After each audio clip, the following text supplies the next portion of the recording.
bu fekkee ni yaa ngi doog a dugg ci chaîne bi ñoo ngi lay ñaan nga abonné te bës cloche de notification bi ngir mën di jot ci vidéo yi ci nu mu gën a gaawee tey bës j'aime bi ngir vidéo yi mën di yaatu bu baax a baax. mbokki jullit yi mbokki taalibe yi mbokk yi nga xamante ni yéen ànd ñun ci seen chaîne bii di Diwaanu Xasaayid ñu ngi leen di jaajëfal macha allah ci ànd bi ak partage yëpp wax dëgg yàlla. waaw tey jii nag dañ leen àndat ak yéen ci benn thème bu gàtt boo xam ne dañ leen koy indil émission bii di gëstu li ñu leen indil nag moom mooy lu jëm ci wàllu sikkim maanaam am na ñoo xamante ni dañ koy yar maanaam ngir style am ci ñoo xamante ni dañ koy yar ngir diine l'islam am na ci ñoo xamante ni nag leneen moo leen tax a jóg waaye laataa loolu ñu ngi sàkku ci yéen ngeen abonné ci seen chaîne bii di Diwaanu Xasaayid di partager vidéo yi te di ko aimer loolu dina tax maanaam mbokki jullit yi ak mbokki taalibe mën cee jot bu ko defee ñun ñëpp ñu mën cee jariñoo waaw. sikkim nag niñ ko gëstu ba indee mooy maanaam sunna la sunna si yonent bi sallallahu alayhi wa sallam la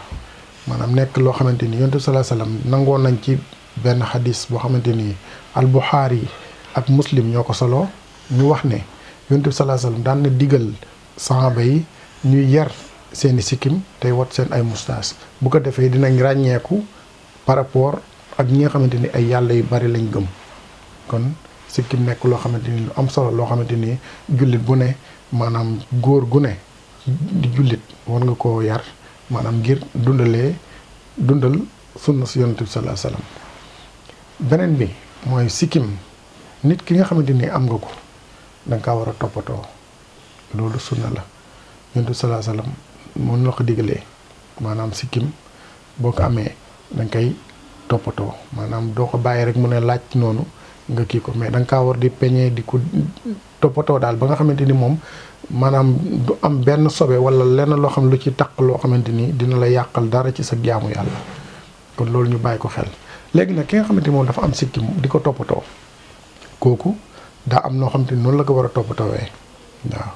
ndax ki nga xamante ni dafa yor sikkim ba pare maanaam di taxaw di ko peñe loolu dafay sabab ñàkk taxaw di peñewu rawat na ngay peñe sa sikkim loolu dafay sabab ñàkk. am na ñoo xam te ni dañu am sikkim mais dañ ciy nekk di ko foowee di téye seen loxo di ko ci téye di ci def seen loxo ak yu mel noonu loolu tamit dafay sabab ñàkk kon ñu bàyyi ko xel bu baax a baax a baax a baax ak ki nga xamante ni dafa am sikkim ba pare maanaam bu koy peñee ki ni mu woowee noonu nga xam tooyul mu koy peñee loolu tamit day sabab ñàkk maanaam kon ñu déggee ci ne ki am sikkim ni mu war a def moom mooy buy peñe sikkimam daa war a tooy boo sangoo ba noppi yeeslu wala nga jàpp ba sell nga ñëw toog peñe sa sikkim loolu xel sax da koo nangu ndax sikkim boo xamante ni tooyul wow nga koy peñe benn dina metti ci yow tamit karaw gu bari mën na ciy dañ mais bu fekkee ne peñe kii nga sangu nga ba set wala nga jàpp ba sell ñëw toog peñe sa sikkim loolu lu am solo la kon ñu bàyyi ko xel bu baax a baax a baax. beneen bi mooy képp koo xamante ni yaa ngi yar sikkim maanaam doo gaaw a tële waaw doo gaaw a tële kon ñu bàyyi ko xel bu baax a baax a baax a baax. waaw kon liñ ci mën a jàngatee rek moom mooy maanaam ki nga xamante ni moom mi ngi yar sikkimam moom mi ngi dundal sunna si Yonent bi sallallahu alayhi wasallam te mi ngi maanaam nekk en règle par rapport ak tradition islamique.